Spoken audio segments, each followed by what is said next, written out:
There's a ghost in your friend group, someone who once lit up every room, who used to be the life of conversations, who could make strangers feel seen.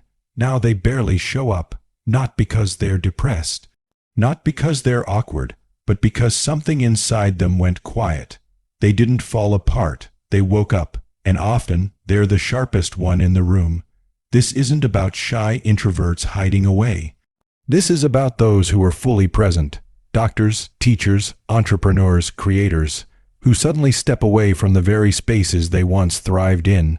They don't make a scene, they just quietly vanish, their absence felt but never discussed. What's happening? Why are some of the most thoughtful, perceptive, talented people withdrawing from a world that should be celebrating them? The truth is disturbing, because once you begin to understand it, you realize they're not escaping life. They're escaping the illusion of it. It usually starts with a subtle discomfort, a whisper that something is wrong with the way everyone else seems to be living. You find yourself sitting in a meeting where everyone nods at a blatant lie. You hear people celebrate wins that feel hollow. You witness rituals and conversations that feel rehearsed and meaningless, like everyone's following a script they never agreed to write. You start asking yourself, am I crazy? Or is everyone else pretending?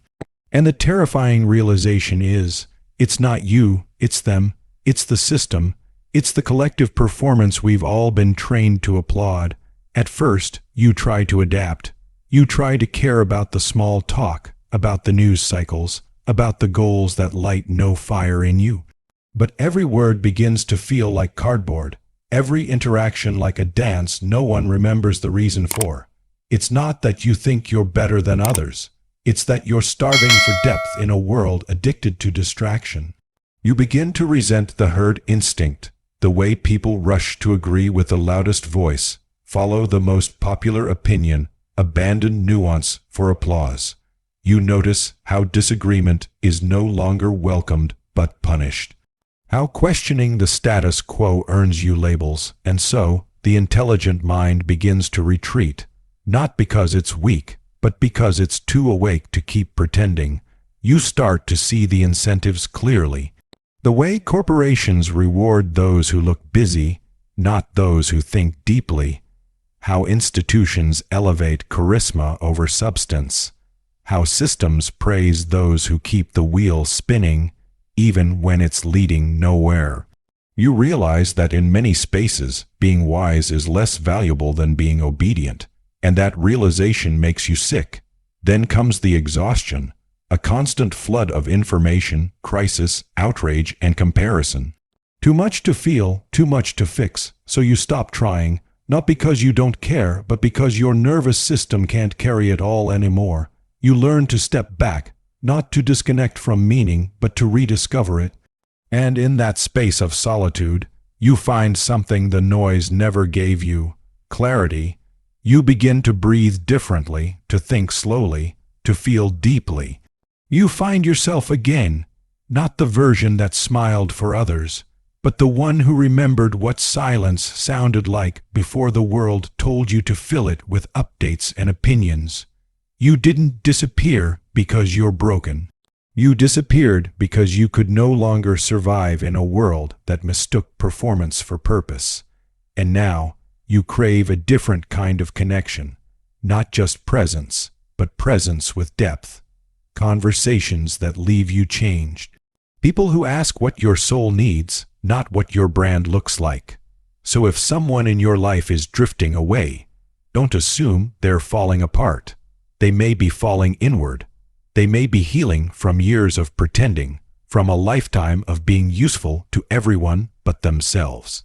We often praise the ones who stay visible, but maybe it's time we honor the ones who have the courage to vanish, not to hide, but to rebuild, not to escape, but to finally begin.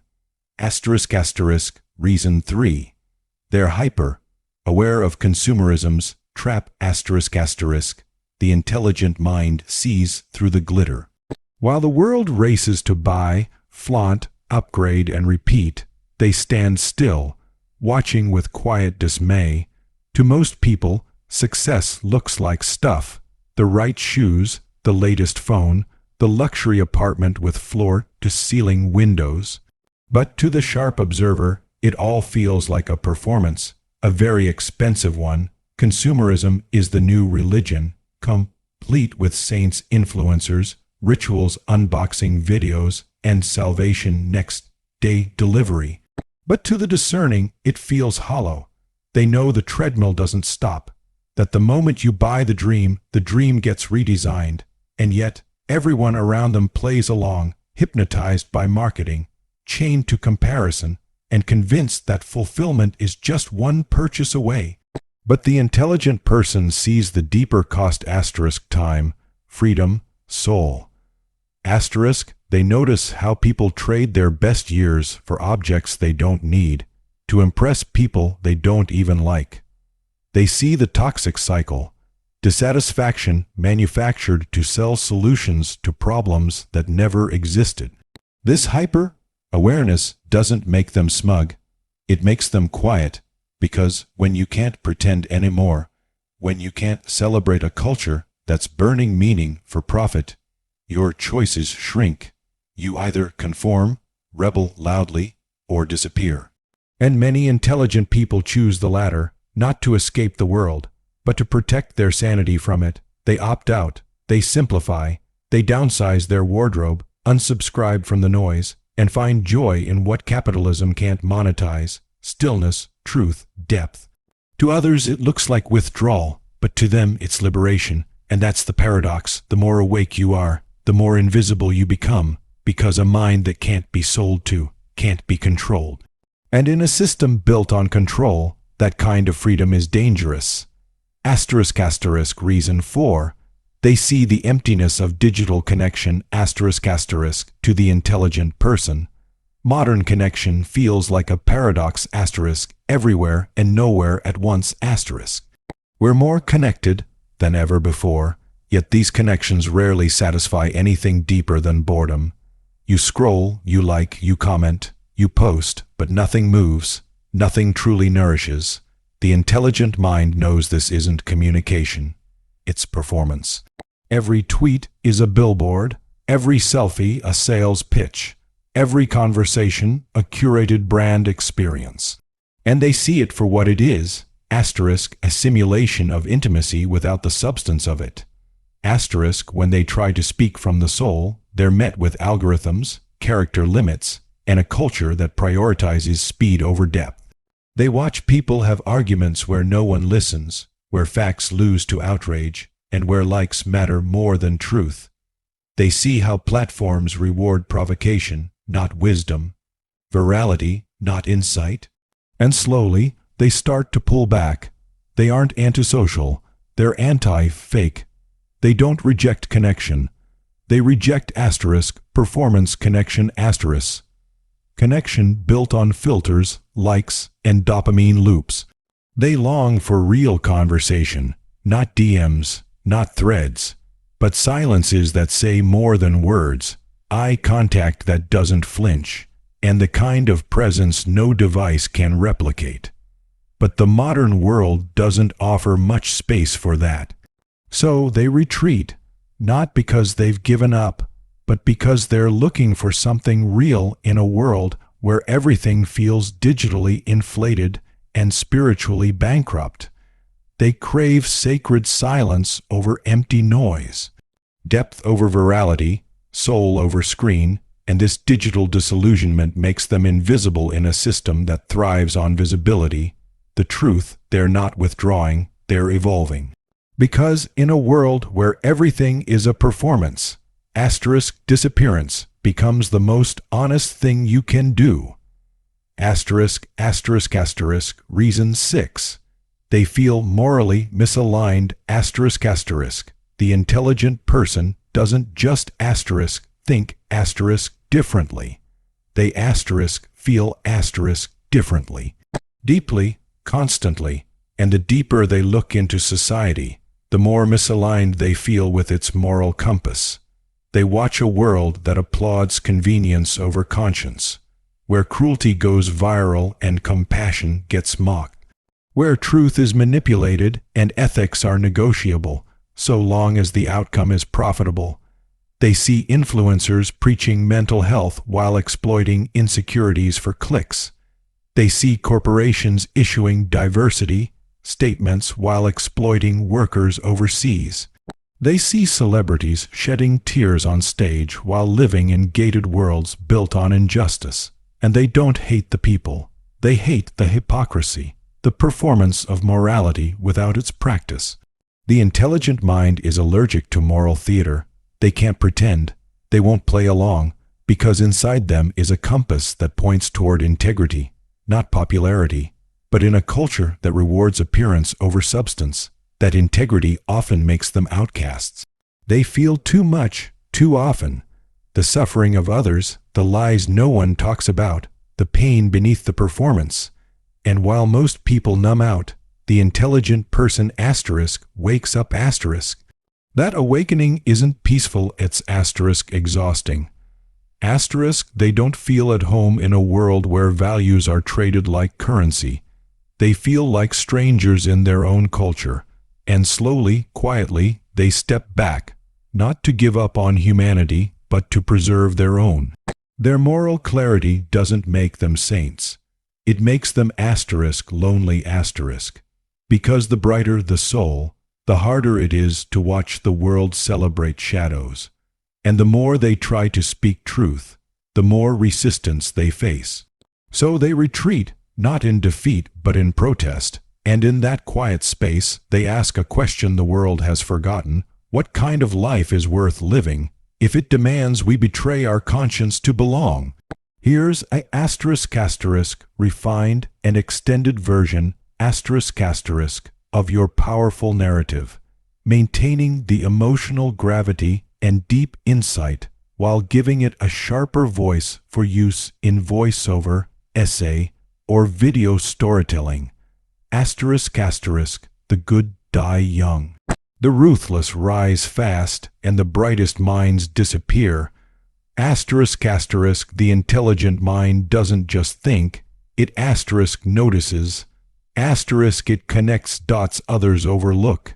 It sees through the noise and finds the pattern. And one of the most disturbing patterns it sees is this: modern systems reward the wrong behaviors. Lies are louder than truth. Manipulation is mistaken for leadership, and cruelty, it's often confused with strength. The intelligent see honest people crushed under bureaucracy, while deceivers climb the ladder. They watch kind, empathetic souls get drained by systems that reward cold calculation. They watch mediocrity get promoted while brilliance is buried. In politics, truth tellers are unelectable. In business, exploitation is rebranded as innovation. In media, the shallow goes viral. The profound goes unseen. In education, creativity is stifled for standardized obedience. To succeed in a world like this often requires one thing: moral compromise. And the intelligent, the ones with conscience, refuse to pay that price. They would rather be unseen than unclean, rather fail with integrity than succeed through corruption. But that choice comes at a cost, a spiritual one. Reason #7, they're tired of dumbing themselves down. Don't mistake this for arrogance. This is survival. They've spent their whole lives translating their depth into digestible pieces. They simplify their thoughts. They suppress their questions. They pretend to be average to make others feel comfortable. They've learned that intelligence intimidates, that complexity is seen as overthinking, that clarity can be threatening, so they wear a mask, one that's easier to swallow, but behind that mask, something sacred erodes: authenticity, the self, the spark. Eventually, the effort of pretending becomes too heavy.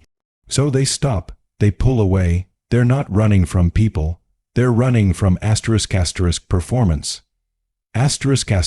They find refuge in solitude. They build quiet inner worlds. They seek the rare few who understand without needing translation.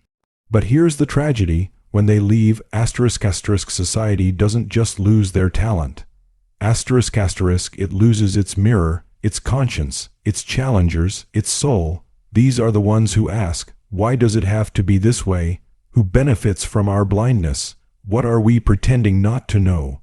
They are the canaries in the coal mine of civilization, and they're suffocating, not physically, but emotionally, spiritually, intellectually. They are becoming invisible, and the world, it becomes louder, but emptier, more connected, yet less conscious, more efficient, yet less ethical, more entertained, yet less awake. This is not a story about fragile introverts or arrogant loners.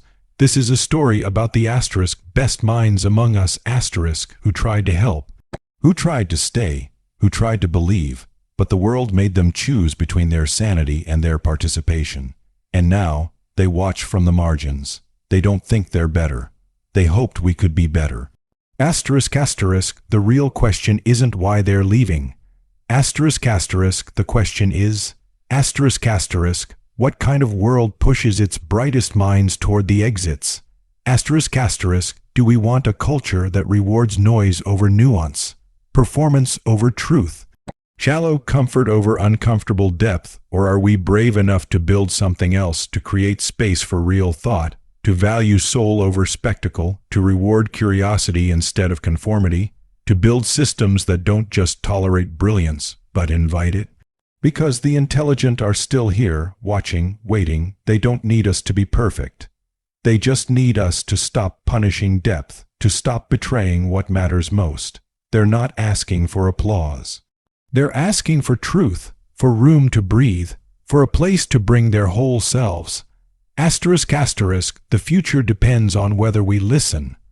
Because if we continue down this path of shallow rewards and deeper betrayals, we won't just lose our brightest minds. We'll lose our future.